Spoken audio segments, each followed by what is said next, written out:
দিনটা ছিল আগস্ট মাসের 15 তারিখ। আমরা 10 জন মিলে বেড়াতে যাই শ্রীমঙ্গলের বিভিন্ন স্পটে। প্রথমে মাধবপুর লেক, তারপর গলফ মাঠ, লাল পাহাড়, শেষের দিকে বধ্যভূমি। সম্পূর্ণ ভিডিও জুড়ে সাথে থাকুন, দেখতে পাবেন শ্রীমঙ্গলের প্রাকৃতিক সৌন্দর্যের লীলাভূমি।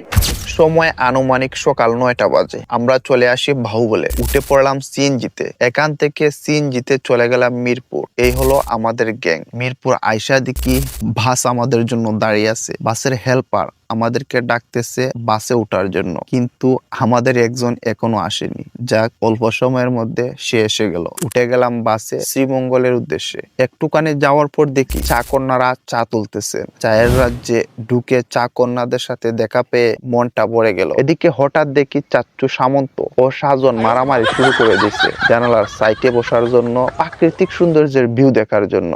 হোমা, এদিকে সে বসতে না পেরে এখন বাসের মধ্যে চাঁদা তোলা শুরু করে দিচ্ছে। অল্প সময়ের মধ্যে 2 টাকা করে 20 টাকা কামাই করে ফেললো।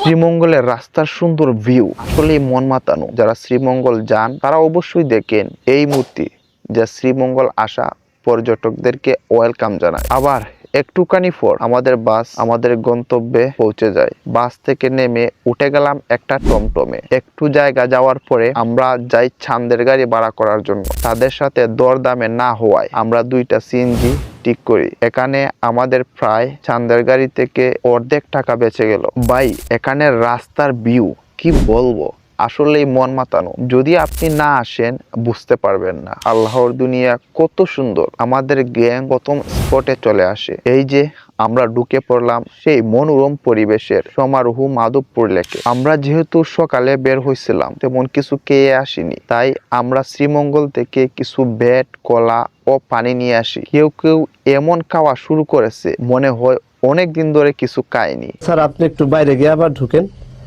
আমরা আপনাকে দাঁড়ায় সম্মান করি। যাক, খাওয়া শেষ করে আমরা ড্রোন ফ্লাই করি এখানে সৌন্দর্য উপভোগ করার জন্য। আমি আর কি বলবো, আপনারা দেখেন এখানে মন মাতানো ভিউ। আসলেই এখানে না আসলে বুঝতে পারতাম না যে প্রকৃতি কত সুন্দর। চারদিক থেকে পাহাড়, সবুজের সমারোহ, পাহাড় ঘেরা চায়ের বাগান, তার মধ্যখানে এই দৃষ্টিনন্দন লেক, যা প্রকৃতি প্রেমী ও পর্যটকদেরকে আকর্ষণ করে। যদি সময় থাকে আপনিও ঘুরে যেতে পারেন এই সুন্দর মাধবপুর লেকে। এখান থেকে বিদায় হয়ে আমরা চলে যাচ্ছি অন্য স্পটে। পিছন থেকে ডেকে কে যেন বলল এখানে হাতের শক্তির পরীক্ষা করবে। আমরা চলে আসি, প্রতি ঘুষি 20 টাকা করে।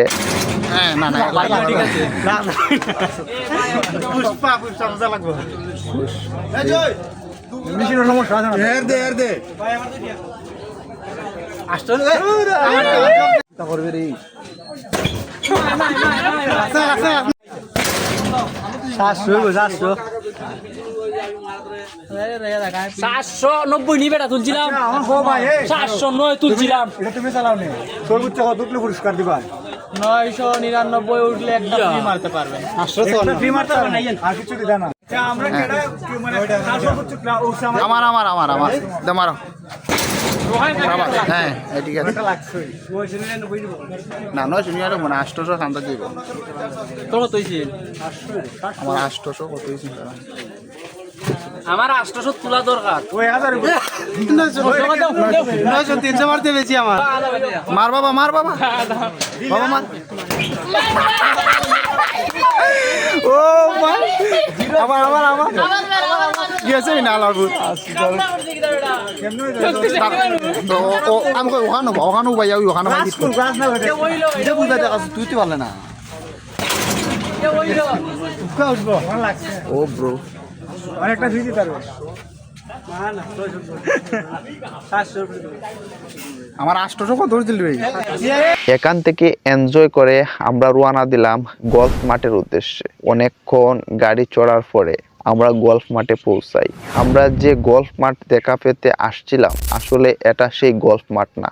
যাক, তারপরেও এখানে অন্যরকম একটা অভিজ্ঞতা হইল। বলবো না এখানের পরিবেশ খারাপ, মোটামুটি সুন্দরই। আমরা যেহেতু বাহুবল থাকি, বাহুবলের চা বাগান ও পাহাড়ের দেখা পাই, তাই এতটা পাহাড়ের প্রতি আমাদের ভালোবাসা জমে না। তবে আমরা দেখলাম এখানে ঢাকা সহ অনেক জায়গা থেকে পর্যটক এসেছেন। প্রকৃতির এক এক জায়গা এক এক রকম, তাই কোনোটাকে ছোট করে দেখা কোনো অবকাশ নেই। তারপরে আমরা চলে আসি লাল পাহাড়ে।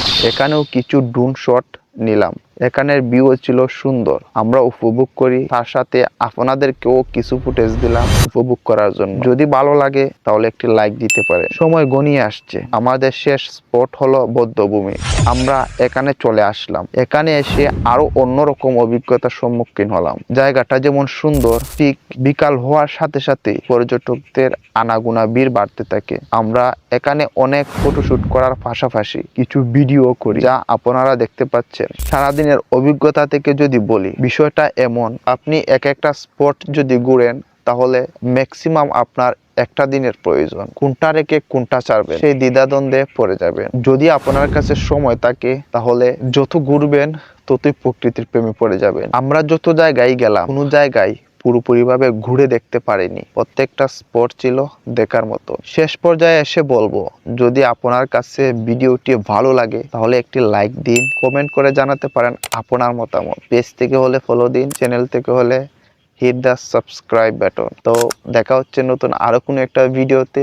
ততক্ষণ পর্যন্ত ভালো থাকুন, সুস্থ থাকুন। আল্লাহ হাফেজ।